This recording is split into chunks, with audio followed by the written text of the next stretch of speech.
Here we are. We're going to play a song again, or just go back No, I into can just it? go straight back into it, I reckon. Yeah. Okay. Good afternoon. Good afternoon. Good afternoon. It's now the afternoon. Yes, 12:10. I'm a bit late. From when we said we'd Sorry, start. I got distracted. It doesn't really matter.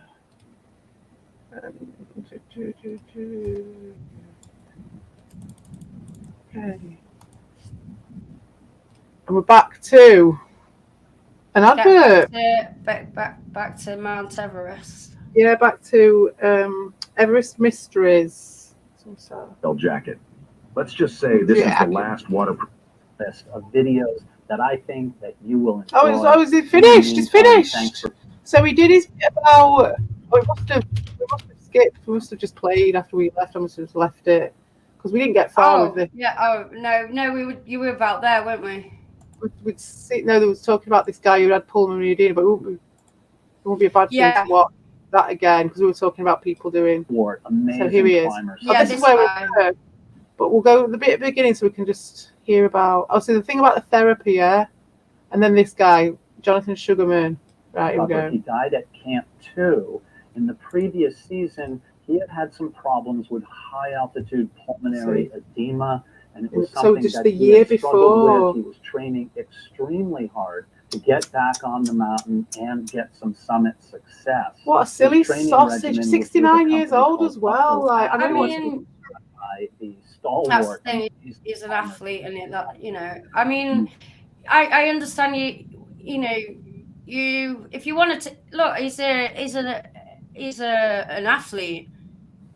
Yeah, but pulmonary edema is a thing. But I mean, if you're an athlete, you are gonna aim for ridiculously high things, aren't you? He must have known that he was gonna. It was like you're gonna die. Especially when you're an athlete, you're gonna keep testing yourself and aiming higher. And the thing is, nothing. If when I want to do something, nothing stops me. I wouldn't do that, but nothing will stop me when I want to do something. I would happily go and swim in a lake, knowing that I might fucking, with my illness, anything could happen. But I'll still go and do it. Yeah, I know. But you're not taking up space. But I'm not. The difference is that I'm not putting anyone else. I'm not dragging people with me. And, Sorry. Yeah. Yeah.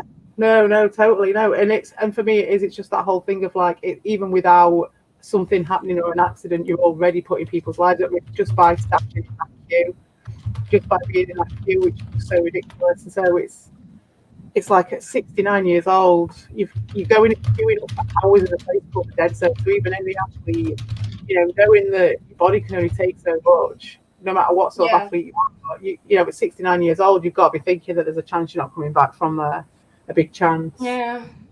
And he knew that he'd had the pulmonary edema because that is the killer, right? From what I can gather, that is the real thing that you just cannot like. And if you'd already had it, you probably need to be a bit more aware of your body and not take, I don't know. I feel like athletes and people that are professional climbers, I could give them a bit of leeway in terms of like, they're people that do that anyway. But like I say, this particular thing is like, from what I gather, it's like no matter how much training you've got, no matter how much anything you've got, that is the one thing that can just take you down and you don't even know. Yeah, of course, yeah. And so it's like, that's the one. So it's like, even an athlete, I know you mean the mental side of it, and that's what's made him do it.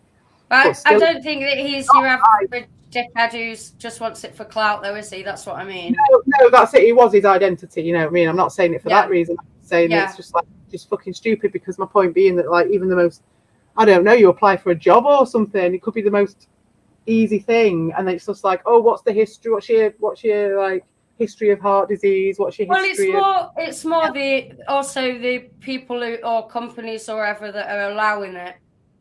Exactly. I suppose he can apply for an individual permit though if he wanted to. So, and like he's written books about mountains and things. I think it was his passion. And knowing No, knowing that, it's like I can understand that you're not going to let it stop you, are you, when it's your passion? But yeah. Good morning, Nick and Volt. Nice to see you both. Coffee morning. It's coffee afternoon now. We had coffee morning. Hey, Volt, I've got pills and vodka. Only joking. I'm on cold water, cold plain water. About to start work. Well, Vic, I hope you have a productive and short day, if possible. That'd be good for you. Oh, I played your song at the beginning of the other stream. I have to say, I heard your other one. I liked it. It was epic, but I liked you. I very much liked the one before, which I haven't played for Lima, so I might play that one at the end of the stream because I was proper taken with that one yesterday. And sometimes these AI songs, they can get in my head and then just have to listen to them over and over again. And that was one of them. And that was one that Vic did yesterday. It was fucking unbelievable. And I was just listening to it I must listen to it 10 times. So yes, nice one on that. And we did an AI song for this as well, for this stream. It was on the other one. I'll play it for you guys later, maybe. It was great. But yeah, this guy here was the leader of the people that he went with. So this is the guy who's been So I don't know about this guy. This is Steve House. I think this guy didn't die. So he didn't die. Oh, right, no, okay. So I'll just go back.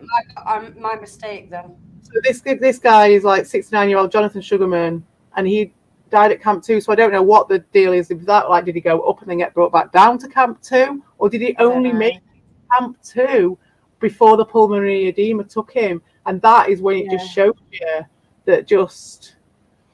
I mean, obviously he wasn't in the queue necessarily, but.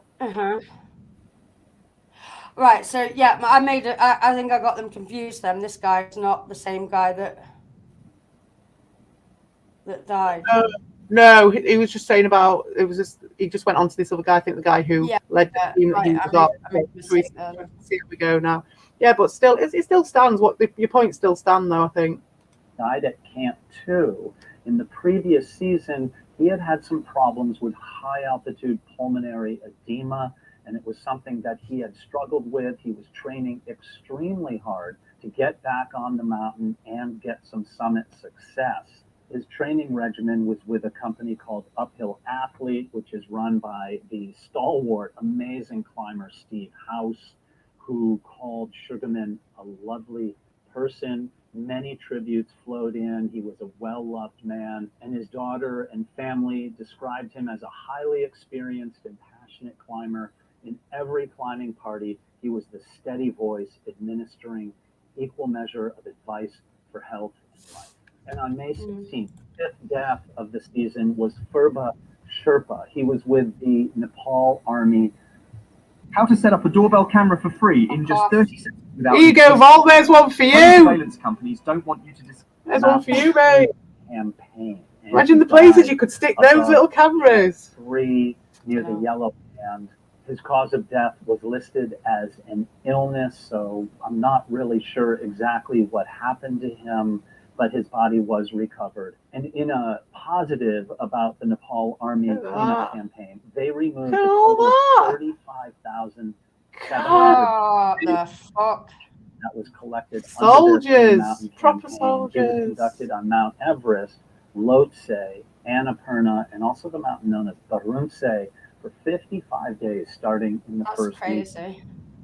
The loss of Furba Sherpa obviously devastating to the team.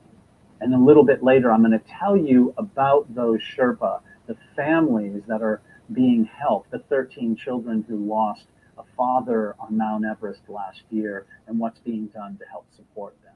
On May 17th, the 6th climber to die was Victor Brinza. He was a climber from Moldova. He passed away at High Camp, which is Camp 4 in the South Col. And around him, it was reported that there was a wave of climbers passing up and down the mountain to and from the summit. He was climbing with Nepali operator Himalayan Traverse. Hey, there's one. His cause of death was listed as illness. And illness. His body. Illness. It's a bit vague. Fucking vague. Psychopathy of mountaineers. So this is our first one, isn't it, in all of this? We don't know about the Sherpas because they didn't give you the details, did they, of how they died? It's just that they died. No. And their families, impact on their families. It wasn't about how they particularly went. So we don't know how many people stood over them or if they did. But this is the first we've come across, isn't it, in this list that's connected to that. But also the thing that I want to point out as well, that one was from May the 17th, which means that there's going to be people up there D'ing right now, right as we speak. Imagine, right as we speak right now, there's a load of fucking millionaires gasping for breath stood in a queue right now. Yes, I did. Paul, that's where it all came from. It all came from it, right? So he did the one about Sandy Pittman. I did a video about it. It's called Humps on here. So check it out. And that's what inspired me, because it was just like, oh my God, narcissism. Oh my God, and evolution. And it all tied in with your mates and all them lot, because it's like how the psychopaths step over people and let other people die so that they can get to the top. And so it's all really connected in my head with everything that was going off. And also I was doing my own investigations with the Sam Vaknin stuff, as you know. So I thought it all tied together in my head anyway. Yeah, of course. He's brilliant. He is. I've thought about mirroring a couple of his videos in the past. There's been some good ones. But it's a matter of coincidence as to whether the right one comes up at the right time, because he's very eclectic, isn't he? I very recommend him. But everyone watches him anyway, don't they? So, shall I let him go in again? Yeah. Covered. In one of the more curiosity-provoking deaths on the mountain, an Indian climber with glacier Himalaya treks became the 7th to die, whose name Jesus or and that's the place. Now, here's the kicker. She had a pacemaker and was not training properly at ever higher altitudes to learn how that pacemaker was adapting to the strain of trying to climb Mount Everest. My gut is that Glacier Himalaya Treks was mostly concerned about her bank transfer, making it successful. They literally knew she was probably going to die. The managing director of Glacier Himalaya Treks said that she often refused to leave base camp. He's not a quack, Paul. He's not a quack. It's all been debunked. At any cost. Sometimes people need to be stopped. I'm shouting at my phone when the microphone's across the other bit. Instance, and the fact that she was on the mountain at all points to the glaring inconsistencies of the climbing expedition companies that are on the mountain. However, they did have a right to be there, so far be it from me for making a judgment call in that if they're allowed to be there. Interesting. That's the point, isn't it? Because I was about, we said about Beck Weathers, and we said about with the place by surgery, and then you've got with the pulmonary edema going back the next year, and then you've got her with a pacemaker. What has he said about, I didn't hear how soon she'd had that pacemaker, but in a way she seems more legit than the guy with pulmonary edema, because not the bit that she hadn't been training, but the bit that she just went up to the pacemaker. That's fair enough. It's like the risk aspect is, I would say, is up to a point, the stuff that you manage, obviously she didn't manage it. So that was on her. She didn't manage it by doing her training. But like with anything else, you can manage it. So that was just a mistake on her part. So that seems way more legit than someone who knows they had a pulmonary edema, which is like the thing that you can't predict. That it just, doesn't matter what you do. And I think that it's an interesting one. But I think that someone who's got, like, say, a disability or a pacemaker or something like that should be encouraged to go up there in this time when anyone can go up anyway. I do think that people who've had specific illnesses, altitude-based illnesses, should be like at least.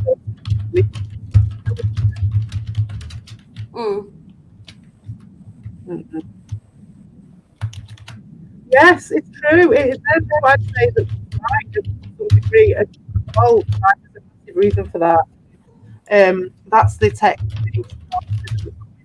And I've got my own, like when you get to the top of the Mount Everest, space comes down and the atmosphere is gone and life isn't there, so the psychopathy just comes straight in. There's nothing to stop it.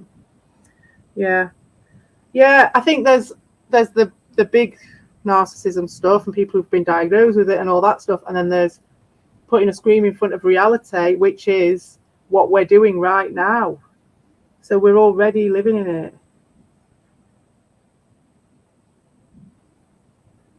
Volt, I disagree with you because it's not. Well, it depends. It depends if you go on the whole diagnosis thing and all that stuff. Because for me, it's like everything's like a spectrum. It's just people.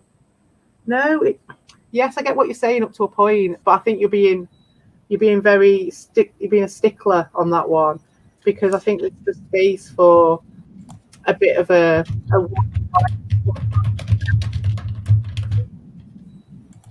yeah, I agree with Luke on that one. I do. Because it's just people. It's like when it comes to autism, for instance, right?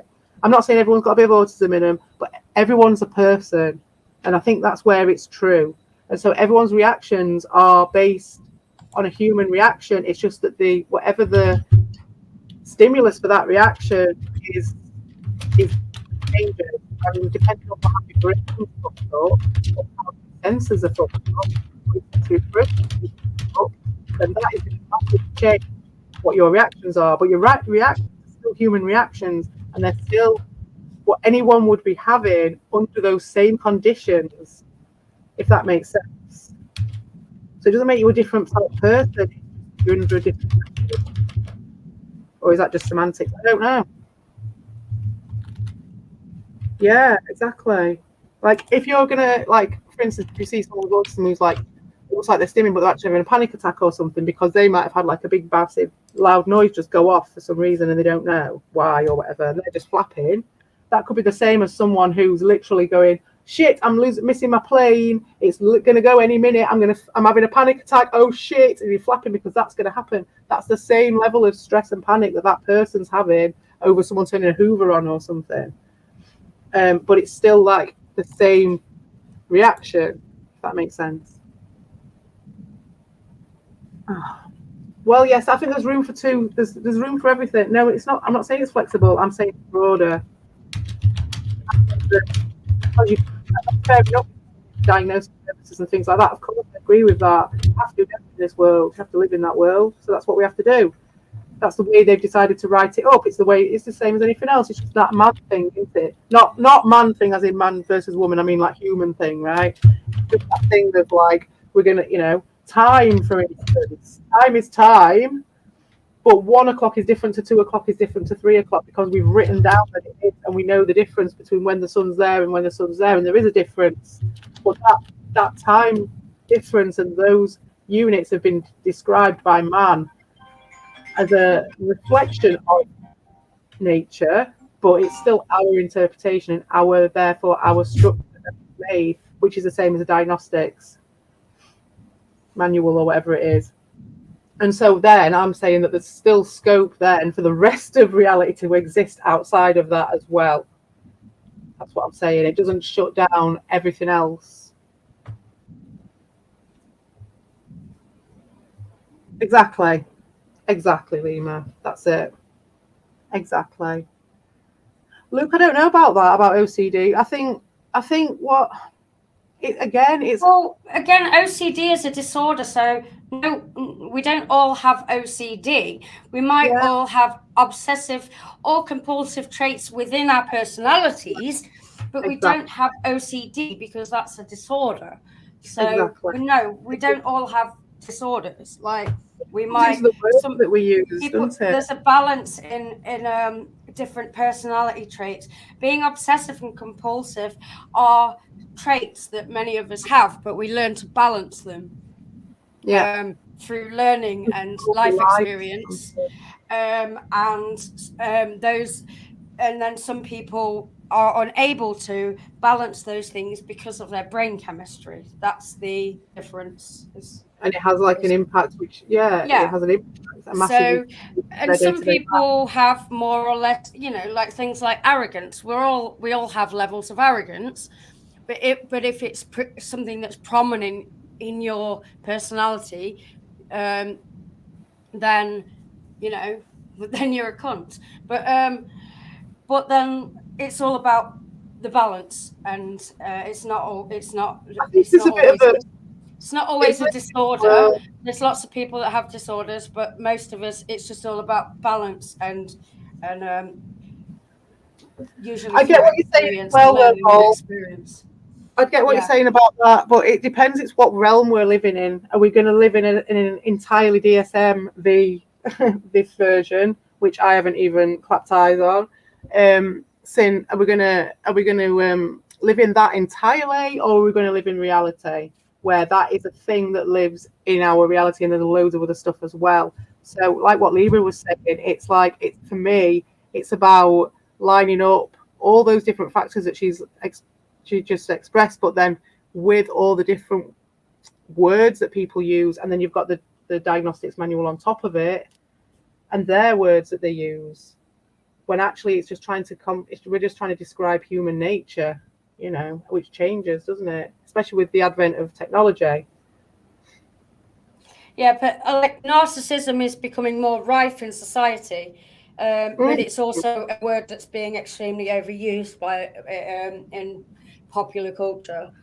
And people tend to use it when to describe a lot of people that probably aren't really narcissistic, but maybe they're just being a bit, you know. Of course, I've read the manual, but the one I fucking read was fucking years ago, years ago, mate. But like, I haven't read the number 5. I don't even know what number it was that I read. Yes, well, yeah. But I didn't read it cover to cover either. Yeah, it's not about. It's about balancing different elements of your personality and learning to do that. Like, not, you know, if you are someone that is a bit arrogant or a bit narcissistic, then it's about, through life experience, learning how to not, and rein it in. You know, how to not be like that, and those that aren't able to do that maybe have personality disorders. Well, yeah. And I think a lot of it comes from when that comes into your life. You know what I mean? And I mean, there's loads of stuff on genetics, food, diet, environment, nature, and all nature of and nurture, that. Yeah. And it's like when it's with disorder and stuff like that, it's like. I think that obviously social media does celebrate a level of narcissism more so than you know, it's a lot different than when we were kids. That wasn't. It's not taking into account the changes that are happening. Yeah, it's more celebrated to be narcissistic now than it was before. So people tend to rein it in less. And that's when it can get out of control, and that's when you end up with it being a problem. Try and draw lines in the sand here. Me and Lima are in agreement, and Luke, and you are here. No, my quack ideas are just being open to humanity and being open to the DSM, but also open to the rest of the universe as well. And it's actually, it's just you. It's just what you like. But let's move on. Trying to suspend your disbelief. Yes, but I feel like we're on the same page mostly. He's just trying to argue semantics and try and get a gotcha because this is what he does. I'm still waiting for you to prove to me that Sam Vaknin's a quack. I'd love to see a video on that one. If you do me that. I don't really know much about this person. I'm listening to what he has to say, so I'm going to go with that. So. Yeah, well, this is a different guy, but oh right, okay. I've forgotten his second name. Yeah, but that doesn't mean that just because one person might be, it doesn't mean that everybody is. Yeah, this guy is but he's just doing it to try and twigger me, but it's not going to happen. But it's like what you were saying about it coming in through social media and all that stuff. Exactly, and that is where I'm drawing the analogy, basically, because that is the pandemic. It's definitely it's definitely kind of celebrated, encouraged to act narcissistic. That's what this stream is about. It's about that. And the fact that people are stepping over. My name is Lima. The fact that people are stepping over bodies on Mount Everest, to me, is directly the same. And maybe it's a quack idea, but it's directly the same as being forced into this narcissism that everyone's being forced into now. And like you say, it's celebrated. Kids, now I have to really fight like, we were having a picnic the other day and he was like, oh, bring this out and we'll take some photos. I'm like, we're not having a picnic for the sake of the photos. We're having a picnic and you take the photos because it's a nice picnic. You don't do it the other way around. Absolutely, yeah. That's where they're at. And that's a mild version of it, because my kid I try and keep on top of it, but like, you can imagine what a lot of kids are like. And it's just like, that's where it's going. That really is. There's no escape from that. That's where we are. People think more about how they can present things to other people rather than just enjoying their lives. Exactly. But when it comes down to narcissism itself, it's about internalizing your reality rather than looking at the external. If you're getting it all through these likes and your own interpretation of like, oh, if I did this, then this person would like this and this, you're always thinking about what might be the thing that, projecting. Wouldn't it be good if this did this and this person saw this, or I made this for this reason, which is what all this online. And also putting value in those things as well. Putting value in having like thousands of likes, which has no actual value. But and then people like they think that it gives them value, and it doesn't give them any value at all. Well, then as well, what that value is and what it gives can be taken away very quickly as well. And then what have you got? You've got a completely destroyed person, and we know one of them, and we know what happens then and how bad that is for society. But what my point was as well with the guys walking over the bodies is that it's like, the psychopaths are going to win. You're going to have to evolve. We're going to have to get to that point. This is where, if we're going to follow through as a society, that's where we have to go to survive. We all have to turn into fucking Dean TV and have a really lonely life. Yeah, they're all going to end up fucking alone at the end of it when they realise that none of these people really like them. Yeah, but there's been no space to like them, because you won't be able to like people because you won't have the ability to like them, because your version of what a like has been given to you from birth by YouTube. So your version of what a like, you don't even know what it is to like someone, let alone love someone.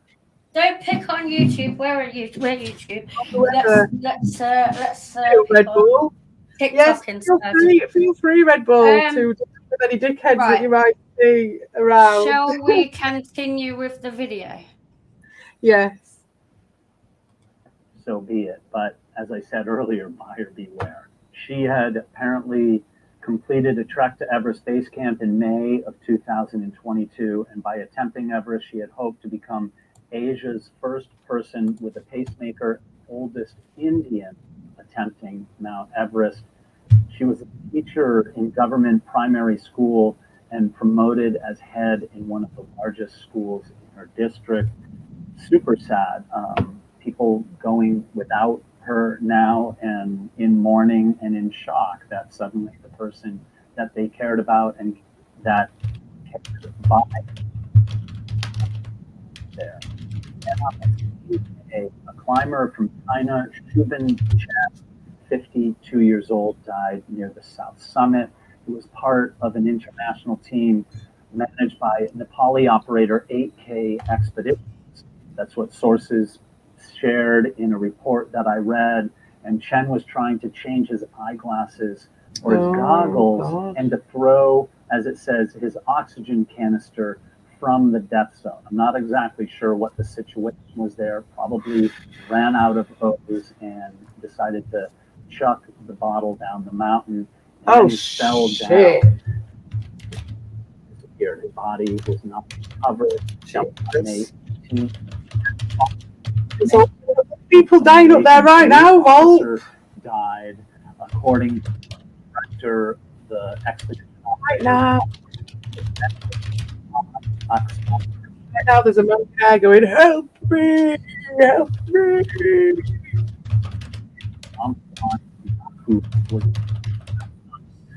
fell ill and couldn't go any further. The quote from the report was, the police personnel was helped by a team of rescuers descent, adding that he breathed his last on the way down to camp. Wow, he gave it a shot all the way down to Simpra is your solution for scheduling, nearly got there. printing, inventory tracking, Nearly got there. workflow management. So there you have the first half of 18 Flaming deaths on the Nora. mountain, even though I haven't gone through all of them. 6 of the individuals who lost their life on the mountain were high altitude workers, leaving 13 children without a father. I talked to David Morton, who is one of the founders of the Juniper Fund, which is That's an that thing he was amazing talking about. organization It was that really good. assists families who have lost a loved one during their time working in the mountains. They basically put the families on essentially like a scholarship program supporting I them watched for an a interview we period did with of that 5 guy. It was years. really good. David went on to tell me there are currently This guy who 66 runs this families that are organization, it was really beneficiaries good. of the Juniper Fund, including a total of 250. If anyone ever wants to watch it, I think it's on this channel. 126 children, 54 spouses, plus many others like mothers or in-laws and the like, which is just amazing to consider that there are so many individuals without a father or a mother whose lives were lost, catering to the needs of a growing commercial enterprise of climbing Mount Everest and the big mountains of Nepal. I don't know, I'm a hypocrite by saying with Volt, it's not one or the other, but if you do take it to the nth degree, like humanity versus psychopathy or whatever, it's like the more it goes towards psychopathy, the more even people are just like, they're all dying, they're all losing their lives, their lives are all getting fucked up by these people because they all have the power because they're psychopaths and they don't give a shit at the top, or it's heading towards that way. One good reason to stay off of Mount Everest, Vol, or at least so to become petty. Self-sufficient and learn your own. There was no splitting up with evil anyway, you stupid fucking. Oh, it annoys me with your paparazzi bullshit, trying to stir shit up, man. Own way on the mountain, but taking away your complete reliance on the infrastructure, on the Sherpa or the high altitude porters. There again, another reason why you should not climb Mount Everest. I am going to put a link to my interview with David Morton in the description of this video. I'll do the description of this video for this one in there, so you can follow follow the trail for that one. Okay. Yeah, so that was that one, and then we can have a look at maybe later. Or maybe for next week. Oh, maybe I'll have a look tonight, and if there are any new ones, we could do an update or something. But yeah, see what there is. Or maybe while this video's on, I could look and just see if there's what's going on and who's up there at the moment. So the next video, have you got anything to say about these guys, about the narcissism, Mount Narcissism? I have nothing to add. I think got a serious we've face. already said what needs to be said. So this one is really cool, and I've watched it already, and it's fucking awesome. I love this guy.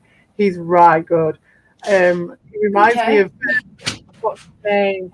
Haywood Floyd or whatever. What's his name? Out of 2012. Not the one from 2001. The one from 2012 where he lives in that house with the dolphins. Right. This guy reminds me of him. Oh, it's good. It's the whole thing. This whole video is just great.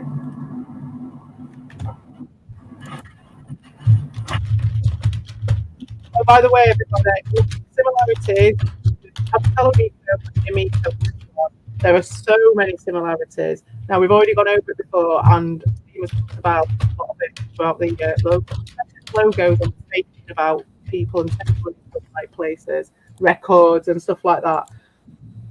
This is more about one of the peers of the guy who was like Tommy Tallarico, took a load of people down, and the Amico of the Sea, this was, and so and this is one of the guys who had advised him not to do it, and he was one of the best guys who could have advised him not to do it, because you'll find out from the video why. So there you go. We begin with an urgent search and rescue operation that is currently underway in the Atlantic Ocean. Right now, US Coast Guard officials are racing to find a submersible operated by a company that runs tours of the Titanic wreckage. Officials say that this was reported overdue on Sunday and is said to have only 96 hours of survival time. We are told several government agencies See you later, Red Bull. working on reestablishing contact with this submersible. At the same time, some believe this situation was avoidable. Joining us now is Carl Stanley, another friend of Stockton. Carl, thanks for being here. So we've been in communication with you for days, but you didn't want to speak out publicly until you had a better idea of what happened. You mentioned Carl Stanley and his 2019 email warning to Stockton Rush at the top of the program. I spoke to Mr. Stanley just before air. Carl, if you can, describe for us what it was like when you were on Titan. None of your business, and the fake noises Carl. that you heard like that. He was making promises he couldn't keep. Yeah, this guy. Just bringing that thing Brilliant. out into the middle of the North Atlantic. The search was a sham. I mean, it sounds like he spent more money suing his engineers to shut up than he did actually paying engineers to do testing. I remember a heated verbal exchange that he wasn't ready to do that. After the book that foretold a shipwreck, to me is named Titanic. a coincidence. Look, and so I think he felt that he needed to leave a mark on the world. In his Avatar movie, he could write off the whole thing as an expense for making his movie. Yeah, he thought he did better than everybody else. Carl, if you can, describe for us what it was like when you were on Titan and the noises that you heard when you went down there on it.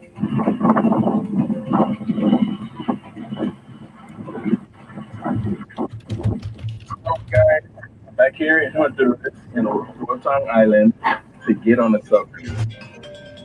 A couple of weeks ago, I came here and interviewed Captain Carl Stanley about his infatuation with building submersibles. So that's his. Right Look here. at that one. How cool is that?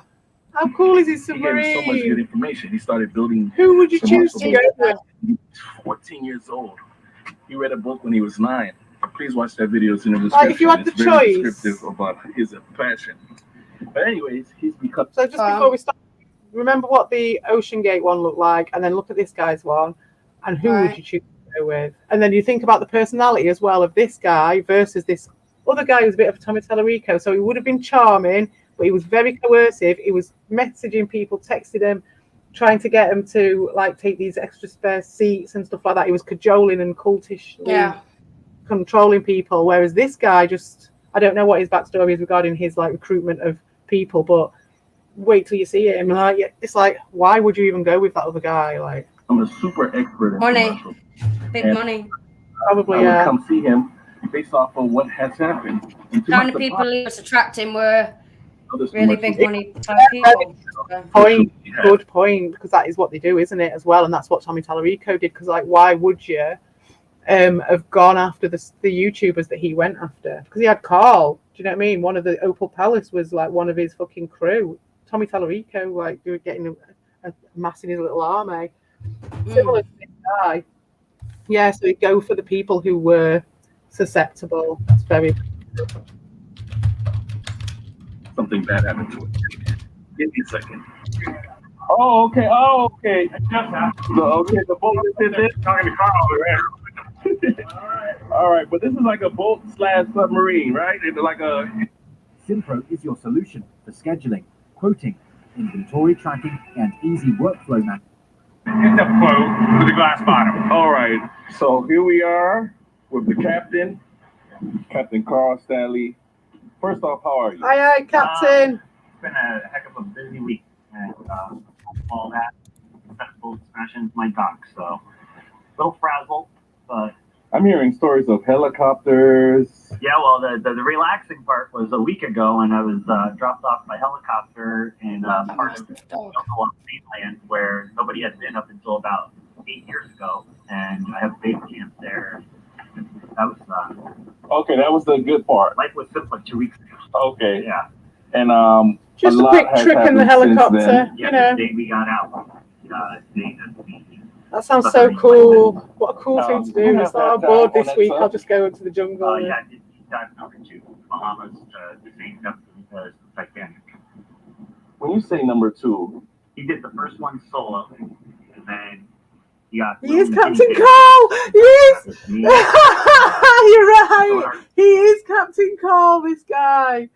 Fucking hell. Ahoy! Ahoy!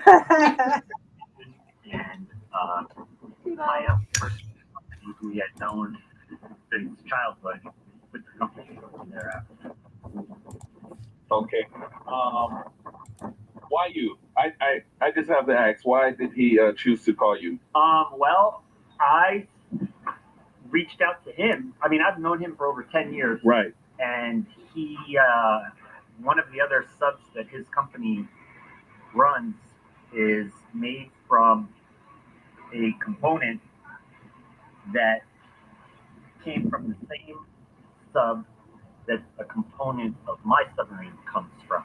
So we have kind of sister submarines like that. So that was another connection we had. But there was only those two guys doing it from the sounds of it. There's only those two guys doing the ups and downs. Yes, of course it's fake Carl. Other normal Carl wouldn't be here. He wouldn't be allowed in here, Vault. I'm one of the most experienced operators of deep sea submersibles in the world, but I'm also the only other operator taking the general public into the deep ocean that isn't certified. And so I think that he valued my advice and input into what he was doing. But I mean, I volunteered. When I heard what he was doing, I told him right off, like, you know, that was my once in a lifetime opportunity to go that deep in the sub, and I wanted to experience that. And oh yeah, that was it. So he didn't dive to expect loud noises. Yeah, so he didn't take them down as deep. That's the thing. But yeah, this bit coming up about the noises. Okay. To this bit, and imagine what it would be like that he had heard on his first dive, and we did. He described them as fireworks. I would say small caliber gunshots. Imagine that. How do you? That's how. All the way down. So Bang! Bang! Yeah, fuck that. I know! Titanic depth was experiencing 127 million pounds of cumulative pressure on the hull. So, you know, anything that's being broken with that much force applied is going to make some noise, even if the brake isn't absolute. Okay. And like taking it up and down, you've got a thing that's going. Yeah, exactly. You're doing it repeatedly after that. Fucking hell! Yeah. The guy had a death wish. This guy has a bit of a theory on that as well. But I don't know if it's in this video. Back to it's off the coast of Bahamas, and how deep do you go? 12,500 feet. And you hear the noise. And are you calm? It was you know, I mean, it started. I don't remember the exact depth. I remember I've forwarded the emails that I've had back and forth with him to different news stations. Times just had a bunch of PhD on that. I received emails. It made noise for most of the trip. I received the most towards the end of the trip. So for like 4 hours, you just sat in a thing just with banging. The more troubling aspect was it even made noise all the way up to 300 feet from the surface of the which means still there was stored energy in there, which was releasing. Right. You know, the hull was getting mashed up. So, so you take the trip. You send them an email. Can you send them a bunch? A bunch. Pages of emails. Why did you feel like you needed to tell him this? And what did you tell him? I told him that he didn't have enough. I told him that the hull was breaking up. That even if he was able to, I told him he didn't have a marketable product. I remember that was one. He wanted to continue with diving, and just monitoring the sounds, and tell his customers what to expect. Can you imagine that? Fucking hell. Bring your ear defenders. Synpro is your solution Simpro.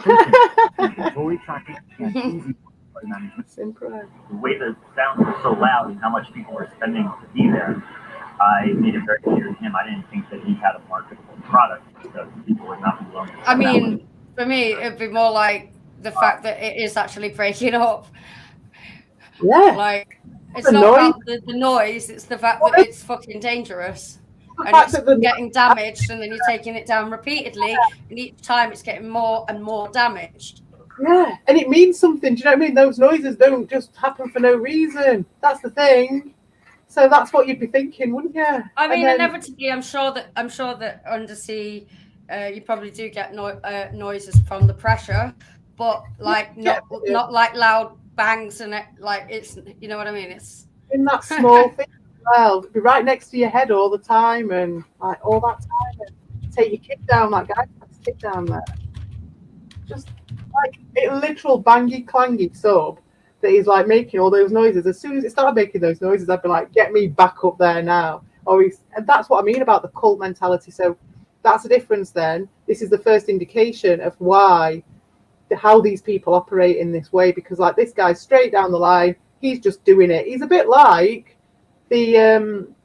what that guy was talking about, the Bashbox guy, a little bit, if we look at it from this point. Suspend your disbelief of all the things, but like if you compare the two. So this guy's been doing it, this guy here, Captain Carl, he's been doing it, he was 14, building them from scratch and build his own business. A couple of weeks ago, a guy came on talking about the Bashbox, which is another thing that's being used by television, or they're having television, and everyone was kept getting on their case and saying don't be involved with television. But the story behind the guy who's made these things, which I don't know fuck all about, his story is that he did it all from scratch and he did it all himself, and he started when he was younger, all that stuff. So like it's a similar sort of comparison of how you'd get your customers and how you'd get your just people, recruitment for your team and stuff like that, and how you treat your staff and all that. Like the difference is kind of similar to me as a very, very, very shallow way of looking at it. Someone who doesn't really know much about any of it. That's how I see that, and you can just see the difference. And how he went about procuring his clients was so similar. It's just that whole sort of grooming and like conditioning someone to really, I mean, to get someone to pay any money to go down to the bottom of the sea in a tin can that is making that sort of noise, that takes some brainwashing, that does, I think. That's my point. So, I've said my bit. Do you want to say anything? No. Tried to give him a comparison to how much experience people have to have in order to do pilot's license or scuba diving or skydiving, in terms of hours and certain levels of experience that have to be crossed before you have certain next benchmarks that you're allowed to do. Like, for example, with skydiving, to get your B license, you have to have done 50 jumps before you're allowed to dive at night or anywhere near water. So, and also I think it's they restrict what kind of wind speeds you're allowed to jump in. Right. So, and then I also compared it to him. I went back through my dive logs for this submarine and my first submarine and gave him the exact points where I took a passenger to half of my operating depth. When I took a paying passenger at all for the first time. When I took a passenger to 1,500 feet. The first time I took a paying passenger to 2,000 feet, which is the deepest trip I offer right now, I was well over 100 dives of experience. Exactly. Before I did that, we're talking like a year and a half of just nonstop diving and learning and dialing my program in. He quite literally had never done 2 consecutive dives without having a major system failure. He had no business bringing that thing out into the middle of the North Atlantic. Absolutely not. I mean, I explained it to him from every angle I could think of doing it. I don't think it was my place to try to, physically. So many people tried to tell him, though. So many people. Sorry? So many people tried to fucking tell him. Yeah, and so many people who were close to him as well, because on that video that we watched, he just wouldn't fucking listen to anyone. And it's just a shame that those people weren't able to it wasn't their job to well, I suppose they might not have known about the customers that were going to be there, but it's just a shame. It's a shame that he was able to fucking persuade people to go in it in spite of that, just ignorance and like just pure arrogance. Arrogance. That's where the mystery is for me. The thing for me is just like that frustration of someone who's managed to do it, despite everybody being against it, and how don't do it yourself and put your own life at risk, but don't take other people down there. How like factors that make that a reality? Do you know what I mean? That someone ends up doing that, and maybe just a brainwash or word salad or not listening to a single person. All these professionals who've got years of experience and they know what they're talking about. Got like the light way. Everyone. He just ignored every fucking one of them. Yeah, and then you've got the other way, which is the way of the darkness, which is just going down that narrow path of just shutting everyone down and ruling by fear and all that. Because there is something about controller as well, Lima. Because when I was doing my researches as well, when you were on holiday, I did find one where they were saying there was a right good one about some guys who'd been down there before with him, and they'd been stuck somewhere. It was stuck under the bow of some boat, the Adriana or something that had gone down. I don't know the name of it, but they went investigating it and they got stuck under it for like hours and he couldn't get out. And there was some dodgy thing with the controller or something, right? But like they had like a really qualified sub-pilot on there with them, and he wouldn't give up control to this guy until one of the clients was like, give him the fucking controller, and then he lobbed it at the guy's head. Oh my God, really? And had a massive tantrum in this tiny little fucking submarine that's going bang, bang. And then that's shocking.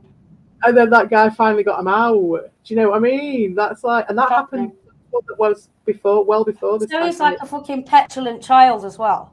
Yeah, we're talking like full on Tommy Tallarico style.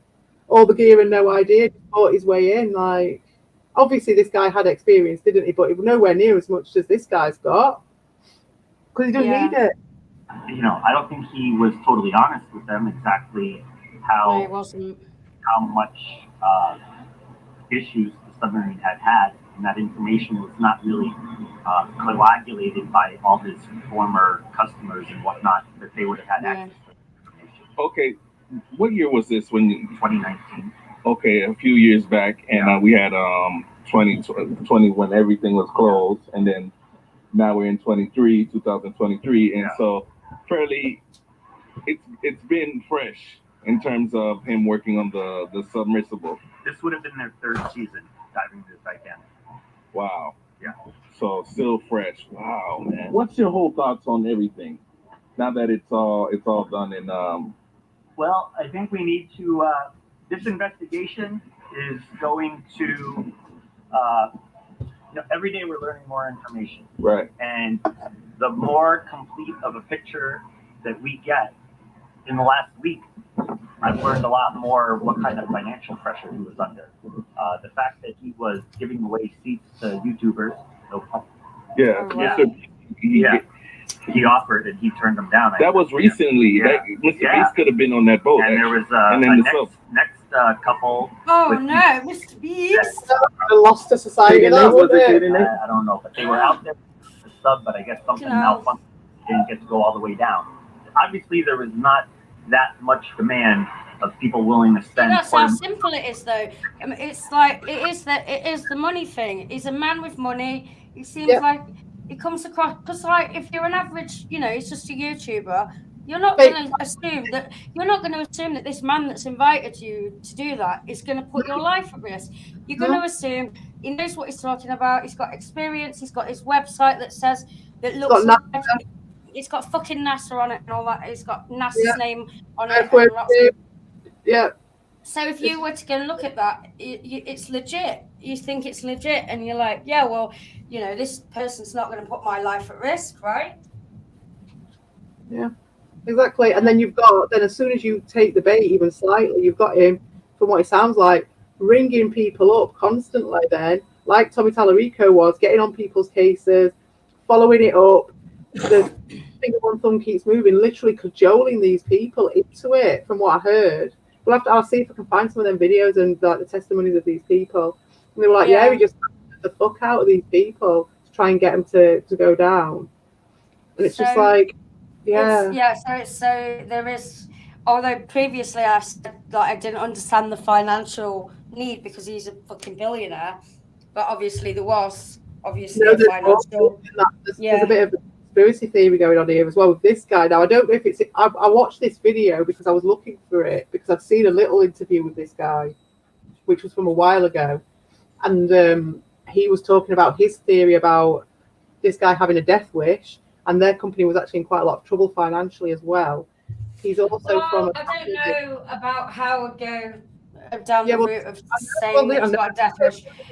But it's very interesting because we can't know that's something that only you'll never know. But there's a lot of stuff that correlates, which is really interesting there. So like his family, it comes from a really long line of really famous, important people, and they fucking Declaration of Independence or something. One of these people were there or something, and so he's always had this thing to live up to. He tried to be an astronaut, and he couldn't get into the astronaut program. He wanted to leave his mark on the world, and his company was in financial problems. Right. He's always going to be dead down at the bottom of Titanic, and he called it the Titan, and it's named after a book which followed a similar story of a Titan thing that went down and died in the same story basically as this. So there are some really weird connections with it. I mean, I you know me, I'm not I'm less about the conspiracy side of things. I thought that bit was really interesting because he's his mate. You know, they used to live in the same house. You know what I mean? Like him and Stockton Rush shared a house together at one bit. Did they? Yeah, he said it was like for the duration of a project or something. They'd all share a house. Yeah. All right. But I've skipped it. Oh no, where did I get to? About here. A bit further on, I think. Oh, there it is. Yeah. Sweet. Ready? Yeah. Meetings in the woods in California. Oh no, skipped a bit about that. Oh yeah. Mr. Beast, he offered and he turned them down. That was recently. Mr. Beast could have been on that boat. And there was a next couple with YouTube channels that. Kate and Nate, was it Kate and Nate? I don't know, but they were out there and they got in the sub, but I guess something malfunctioned and they didn't get to go all the way down. Obviously, there was not that much demand of people willing to spend $250,000 to see the Titanic if he was trying to give away trips, flying to try to woo clients and offering them discounts. He needs money. That much is obvious at this point. Okay.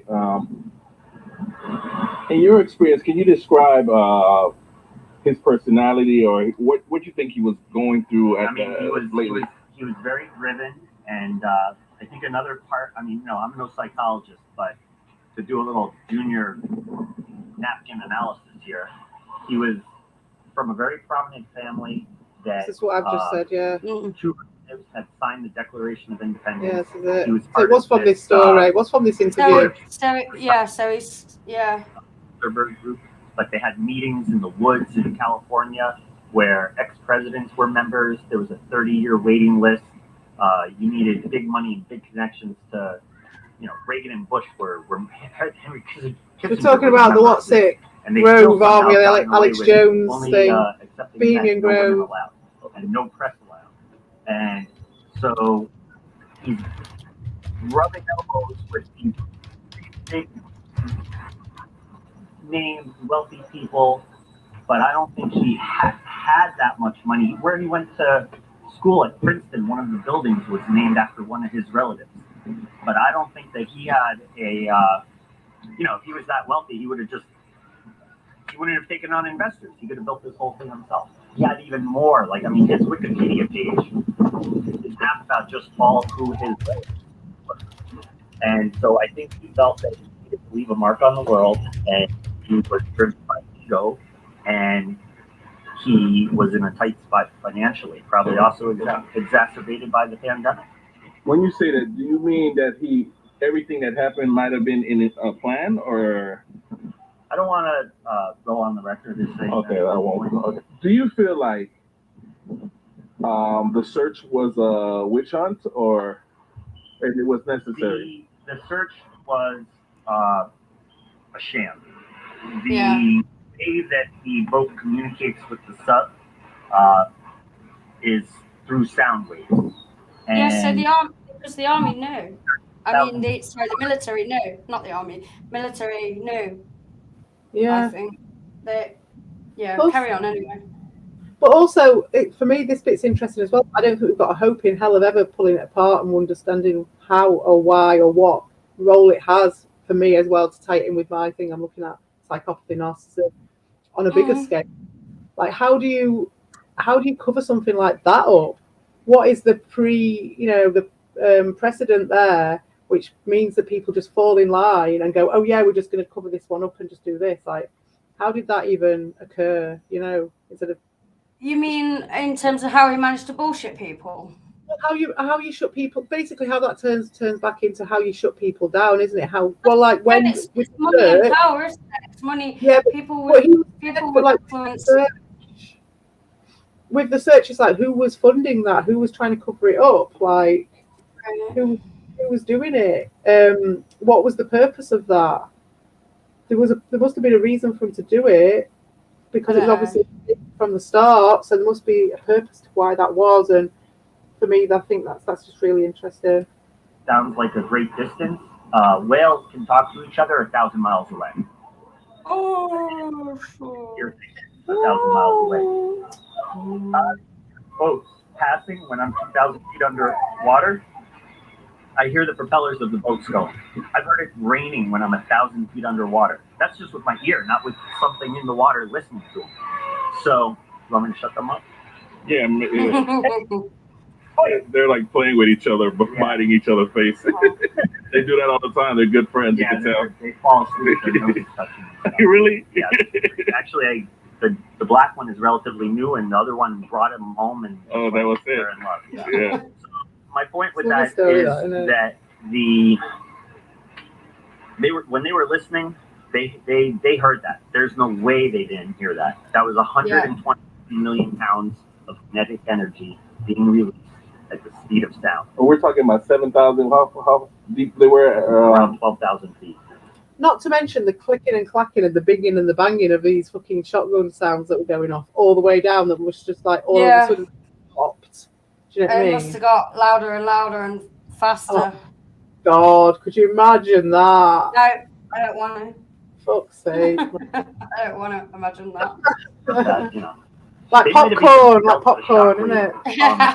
Big popcorn. Something. I don't even know what 127 million pounds of force going off. I saw one figure of how many tons of PT it was. It's a lot.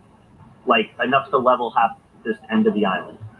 It was not, but I think they were all in a state of shock. And I think the number 2 in the company was Stockton's now widow, and I don't think she had herself in the right frame of mind to declare herself a widow. And I don't think anybody else on that boat. Maybe no one had the heart to tell her. Heart, balls, gumption, courage, however you want it. Simpro is your solution for scheduling, quoting. Because that's again as well when you're living in a cult mentality, when it's a cult thing. He'd already got all the people he'd got in there would be yes men as well, wouldn't they? So they'd all be like totally go like a bit flappy. You wouldn't get much autonomy, would you, in that by someone who was a bit of a maniac. But then this thing turned into a big search and rescue, and Hope is alive. But they knew. So the New York Times is the first time in the history of humanity that Percival had a report. I've got to add to your state of shock. Well, we talked about connections between that, right? About the Titan and it being the first of many things shipwrecked. It was the first submersible in the history of humanity. And I'm sure it will probably remain the deepest implosion for a very long time, possibly ever. Right. The connections between its name. You realize it's the same Titanic. The book written more than 20 years before the Titanic sank, called Titan, and it was a totally fictitious novel well before the Titanic existed. That was a boat almost the same length as the Titanic, which sank on its maiden voyage due to captain's folly by hitting an iceberg in the North Atlantic. And after that actually happened to the boat named Titanic, everybody came back and accused this guy of being some sort of prophet, and he just wrote a book. I don't understand how this happened. And to choose to name your submarine After the book. Was like you know the horse, the famous horse Shergar, the famous racehorse who got got kidnapped. I think it was the IRA. All right. I was on a horse riding holiday, and I ended up with a fucking horse called Shergar, which is the most unlucky horse in horse history. So it's like calling your boat a Titanic. You don't call your horse Shergar. Exactly. There's loads of stuff like that, isn't there? You're not supposed to call. I mean, I'd do something like that because I'm a dickhead, but well, there's lots of superstition as well regarding sea travel, isn't there? Because of all the stuff that can go wrong, and it's massive. The superstition. You don't call them certain things. You don't put things in. It's like feng shui of the sea. I'm not superstitious, but yeah, I mean, by default, you just don't name your horse Shergar or your boat Titan or Titanic. Yeah, exactly. And I think this guy's making a good point here, and he did know him. He's known him a long time, this guy. And remember, these guys are crazy. This guy was a megalomaniac. He was a cult leading, possibly a collapsing narcissist or a pre-collapsed narcissist. These guys are capable of very, very dangerous behavior. When you've got that much money and you're a fucking narcissist, yeah, it can get fucking dangerous. He lost his money as well. He was there's a chance that could have failed, and that chance would have been such a threat to him because that would have been everything. His only thing that he's hung his hat on are the big long list of all these people that put all this pressure on him. It's a very, very compelling theory, in my opinion. These people are crazy. Like I say, you go back over any of the Dr. Grande stuff with the narc people that he covered, and they're all like murderers and stuff. You know, it does get to that with these people. Named Titanic, and then you go into the water. Too much of a coincidence. Looking to see the Titanic. Too much of a coincidence. Another coincidence is the New York Times actually did a piece on the captain's wife. She is actually a descendant of passengers who actually Titanic. According to the article, her family was very prominent on the Titanic, so much that James Cameron included them in the actual movie. How could they have prevented this, if, in your opinion? More testing. By not doing it. Okay. What about I don't even know that he did 20%. So it's industry standard. Right. Test your vessel 20% deeper than what you plan to go. Right. I've done that. That's what they do with all classified subs in pressure chambers. Right. I see no evidence that he even ever did that. The material he was using, part of the reason why a lot of people are talking. If he had made it out of something other than carbon fiber, he would probably still be fine. Carbon fiber does have the best strength to weight ratio. However, you need to do a lot more research has to be done. I'm also very disappointed to see that the videos I've now seen of the hull being made, they show it being laid up wet, which the strongest way to do that Boeing is with airplanes is with what they call pre-preg, where instead of having the wet resin put onto the top, it's already part of it, and you don't mix part A and part B. You cure it by putting it in autoclave under pressure, which is a superior way to cure kind of positive material for a couple of reasons. One being, when it's done under pressure, it highly reduces the chances of little air bubbles forming in there, which are your weak points. And B, when you're making something very thick out of composite, which this was a very thick composite, if you're doing wet layup, it's inconsistent in the cure rate because in the middle it's building up heat because all epoxy resin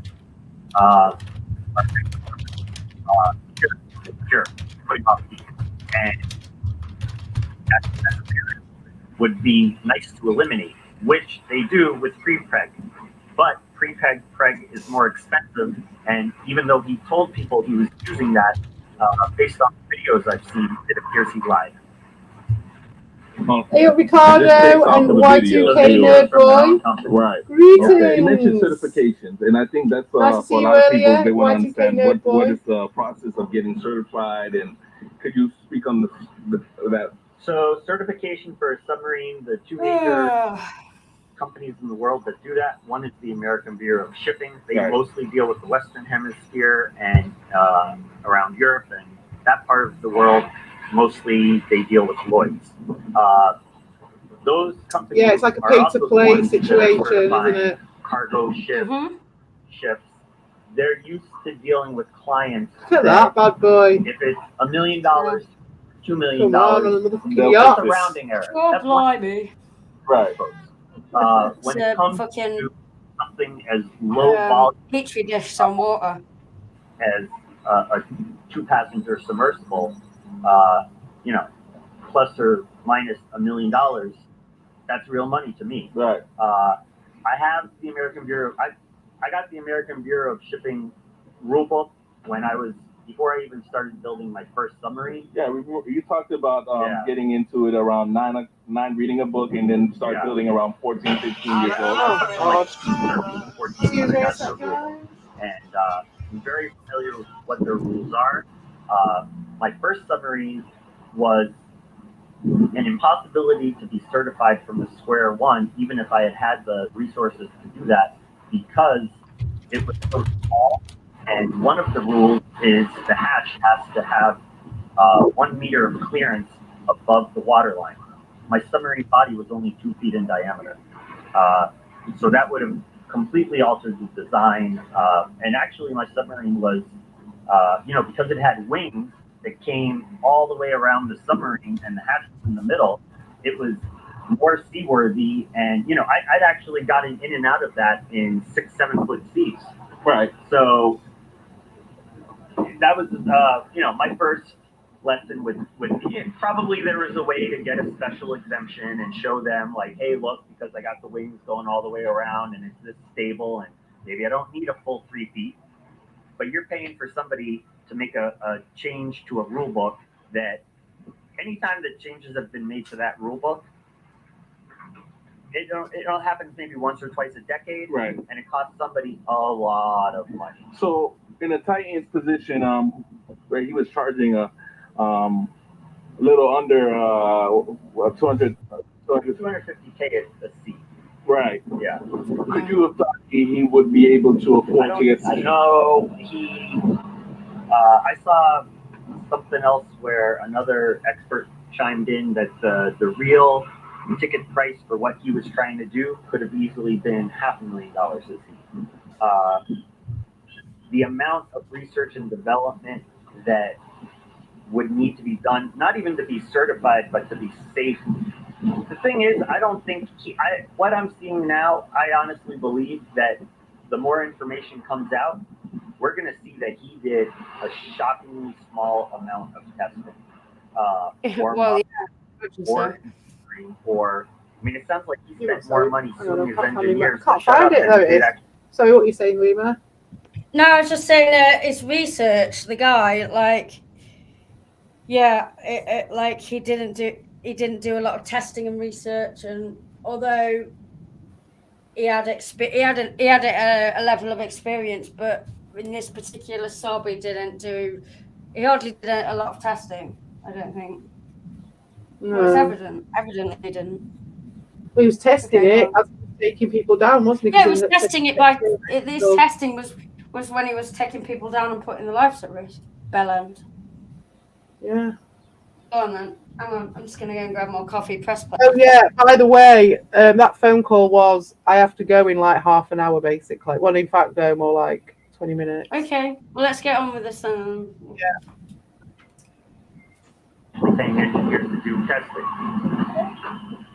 We've got 20 minutes, exactly 20 minutes left on this, so that's cool. So, wow. Yeah. So a lot of hush money. Yeah. Yeah. Yeah, Ricardo, this sub's awesome, isn't it? Look at it, the Idabel. I want to go down in that. It looks so fucking cool. I'd go down in that. He didn't respond back. He responded. And he doesn't even go that deep, this guy. Email I sent him. Right. Exactly. That's what I said last time, that it would have been fine if that other guy had just stuck to shallower waters, just for reef diving and things like that, but not being a dickhead and going down to the Titanic. Probably would have lasted longer. Oh yeah, well he'd gone to loads of different places. And like not putting people's lives at risk, but Yeah, if he insisted on going to the Titanic, then but he needed him to pay for the journey.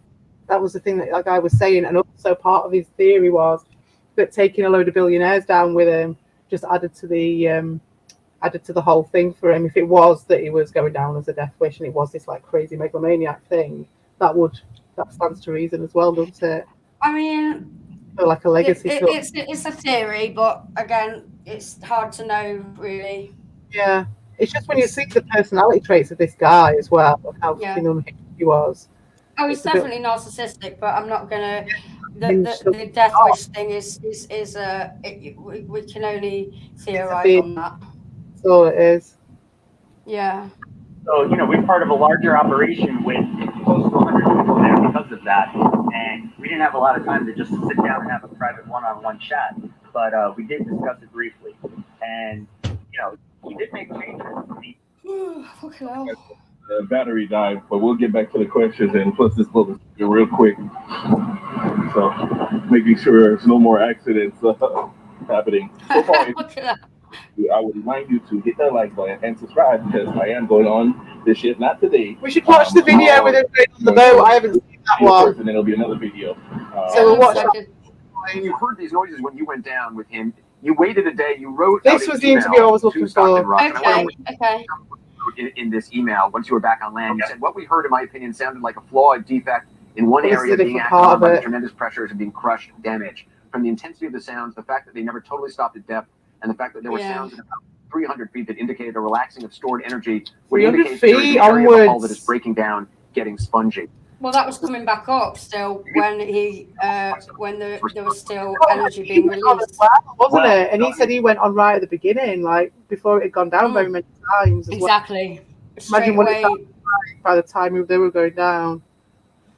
Like, imagine going down in a fucking in a submersible and then knowing that it's damaged and then just taking it down repeatedly, knowing that there's fucking damage. You've got to be insane. This is the crunch, the literal crunch, because you go in, you get led down the primrose path. So like, yes man, surrounded himself by yes man, a bit of a narc themselves possibly. Well, that's why he surrounded himself by younger people as well. That Yeah, but I'm saying about the guys who gets in there. You get led down the primrose path. You're in there. He says, "Oh, it might be a bit bangy and clangy in there." But like, it's a bit of charm. He might implode. Yeah, it's just a bit of charm. Yeah, he got him to sign the waivers saying, "Oh, fear of death, ha ha ha," and done all of the brainwashing, and then all of those lies and all that pantomime, everything just falls away when you get to just 300 feet and it starts banging, and then you're like, "Fuck!" And you know that guy as well will not listen to you, and you might even try and say something to him, but you know he's not that sort of guy because he didn't even give that control back to that guy when they were stuck under that thing for like 3 hours. So you know then this potential like slightly narcissistic businessman, you're dead. I'd be like, I'm out of this. He's a nutter. You won't be able to get out, and you just have to sit there. I know that, but I meant like after the first time, I'd be like, fuck this guy. Yeah, man. It wasn't a time for those guys, was there? It was just that was it. No. Actually staying in the same house in Marsh Harbor in the Bahamas during this whole trip. And I took a lot of time to kind of digest the whole experience and sent him an email specifically because I didn't want there to be any kind of heated exchange between us. I mean, he's not the kind of character that would take criticism very well. The captain of the Titan's reaction to your email, you guys were in the same building during the time in the Caribbean off of Bahamas? Ultimately, he pushed back his diving operation 1 year. And well, you do that because it was 20 or okay.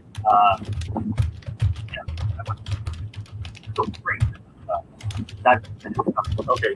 But even after hearing all that noise,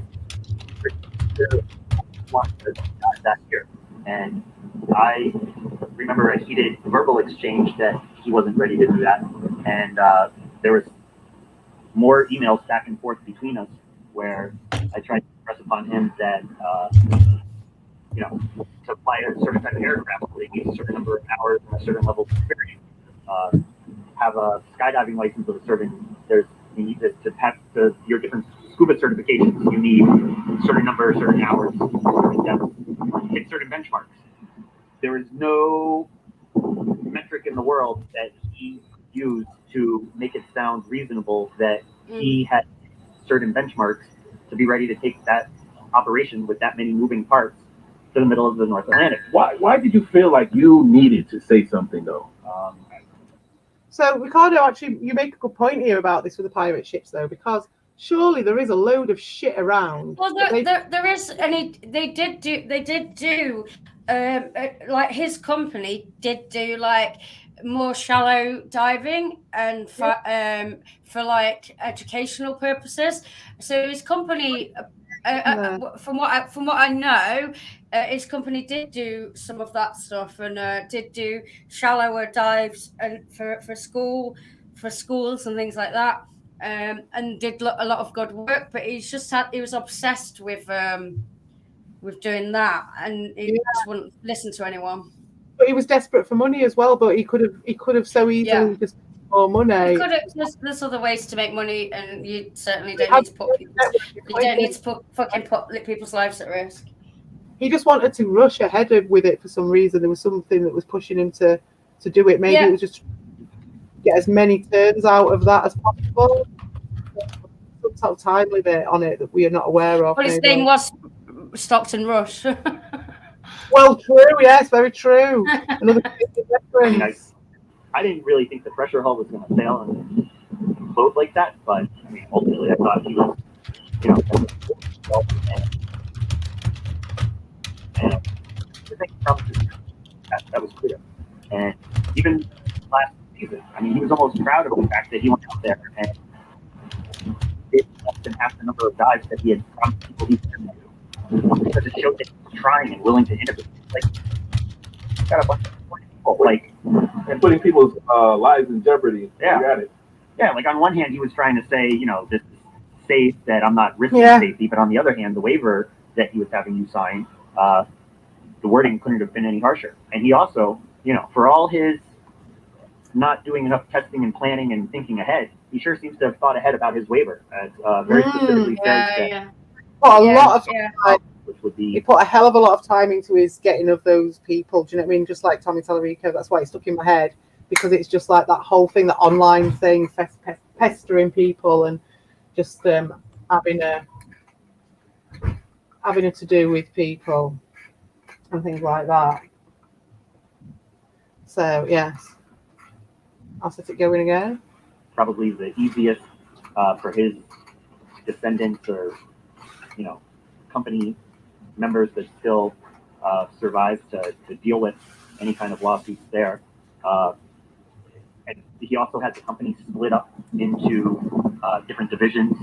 One was a nonprofit in multiple different countries. So, I mean, it looks like he went above and beyond, like he was covering his own ass in the event that he died. But he didn't go above and beyond for his customer safety. Yeah.